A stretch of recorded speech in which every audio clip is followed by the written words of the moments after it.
Bienvenue au Starter du jour pour bien démarrer sa journée. Aujourd'hui, de la croix, la grâce coule.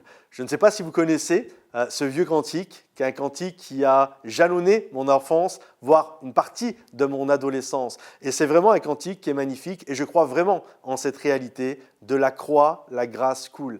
Dans l'église d'où je suis originaire, où j'ai grandi lorsque j'étais enfant, qui est à Rive-de-Gier, je me souviens, il y avait des gens artistes dans l'église et ils avaient fait une croix vraiment très belle, très artistique, avec du fil. C'était vraiment quelque chose de très beau. Et au-dessus, ils avaient écrit « De la croix, la grâce coule ».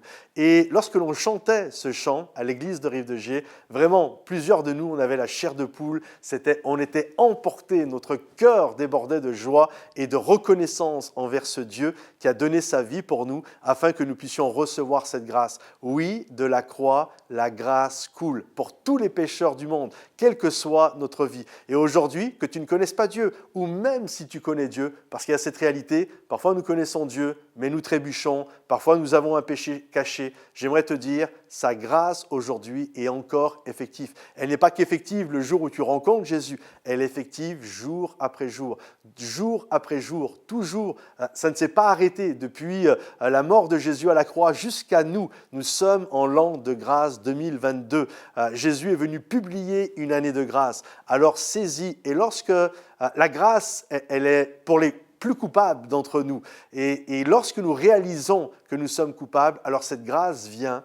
Lorsque nous avons cette humilité, mais également cette transparence, cette sincérité de cœur, alors sa grâce coule sur notre vie et nous sommes revêtus du vêtement de justice du Seigneur et nous pouvons redémarrer dans la vie. Un jour, il y a un roi qui a été à Naples et là, il y avait des galères qui étaient là et puis on a demandé, c'était Louis VI et on lui a demandé, c'était le vice-roi de Naples et on lui a demandé, voilà, celui qui avait les galères, il voulait faire plaisir, honorer le roi et il lui a dit, vous pouvez libérer un prisonnier aujourd'hui si vous voulez. Et là, le roi a commencé à discuter avec un d'entre eux et pourquoi tu es là? Et là, les gens, ils se sont dit, waouh, j'ai la possibilité de plaider ma cause. Et donc, moi, c'est une fausse affaire, j'ai été accusé faussement. Ah bon, ok, et puis toi, pourquoi tu es là?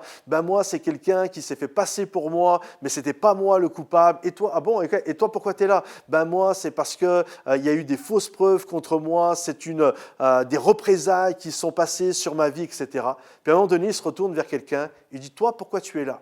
Et lui va juste répondre, moi, je suis là, c'est normal que je sois là parce que je suis un sale gars, une mauvaise personne, j'ai commis tel et tel péché, j'ai commis tel et tel crime dans ma vie. Et là, le roi va dire aux gardes qui sont autour, sortez-le vite de là, il va contaminer tout le monde.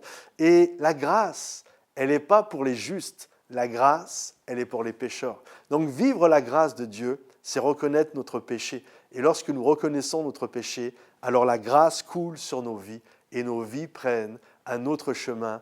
Elles prennent le chemin de la miséricorde de l'Éternel. Que Dieu te bénisse. Si tu as besoin de prière, mets ça dans les commentaires. Pense à liker cette vidéo et puis on se retrouve bientôt. Bye bye.